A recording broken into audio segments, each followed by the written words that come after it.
तो यही संजीव चतुर्वेदी जो बलिया से उत्तराखंड में आया, कैसे इसको नौकरी मिल गई, किन आकाओं के आशीर्वाद से मिली, और उसके बाद अगर ये पैसा दे के नौकरी पे लगा है तो भाई ये भी तो पैसा कमाएगा। और कितने हौसले इसके खुले हैं कि एक तरफ हाकम सिंह और उसका पूरा रैकेट जेल की सलाखों में था, उसके बावजूद इसकी हिम्मत देखिए कि इसने उन सब चीजों को देखकर जानकर अपनी पत्नी के साथ मिलकर पुनः एक घोटाला कर दिया, और ऐसी परीक्षा में घोटाला कर दिया जहां से हमारे पीसीएस अधिकारी निकले, प्रवक्ता निकले। ऐसे में क्या ये तय नहीं है कि हमारे यहाँ कई एसडीएम फर्जी हैं, कई जो है प्रवक्ता फर्जी हैं, और यदि वो वाकई फर्जी भर्ती हुए हैं तो वो क्या बच्चों को पढ़ाएंगे और वो क्या लॉ एंड ऑर्डर मेंटेन करेंगे। अब ये सवाल खड़ा हो रहा है। अब स्थिति सरकार की ऐसी हो गई कि किस किस पर करें कार्रवाई। यहां दुख इस बात का है जो पीड़ित हैं उनकी तो परीक्षाएं रद्द हो गई, बच्चों की, उनका तो कैरियर चौपट। सवाल शांति प्रसाद भट्ट जी, सवाल ये भी आता है कि भारतीय जनता पार्टी पर इतना विश्वास जताया यहाँ के युवाओं ने, जनता ने, धामी सरकार, युवाओं की सरकार, लेकिन युवाओं की सरकार ने इतना बड़ा छलावा, क्योंकि कहीं ना कहीं सरकार को ही टारगेट युवा करेंगे, क्योंकि युवाओं से एक उम्मीद, युवाओं को एक उम्मीद कहीं ना कहीं सरकार से थी, लेकिन इतनी बड़ी धांधली यहाँ पर हो जाती है एग्जाम्स को लेकर। युवाओं को भर्ती निकालने से लेकर नियुक्ति तक जो है प्रदर्शन आखिरकार उत्तराखंड प्रदेश के अंदर क्यों करने पड़ते हैं, सवाल ये भी है।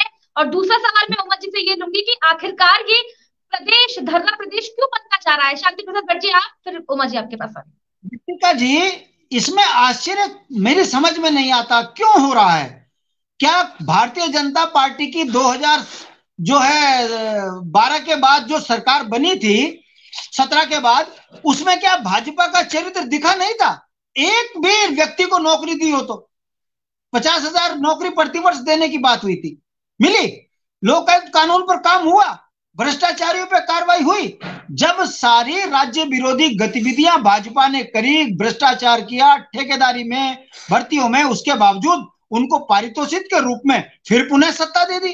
तो इसका मतलब जनता सत्ता देने का जो मंत्र है और सत्ता को लूटने का जो मंत्र है, इन दोनों में जनता पिसी हुई है, इसलिए आज जनता के साथ ये धोखा हो रहा है। मैं पूछना चाहता हूं, इस राज्य का कैसा दुर्भाग्य है, जिन बच्चों की परीक्षाओं में धांधली हुई वो तो पीड़ित हैं बेचारे, उनकी तो परीक्षा रद्द हो गई।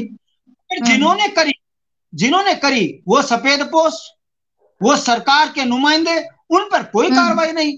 पीड़ित सत्ता में, सत्ता से मतलब पीड़ित है, मूल निवासी पीड़ित है, और जो अपराधी हैं वो मजे से नौकरी कर रहे हैं, कैबिनेट मंत्री बन के बैठे हैं।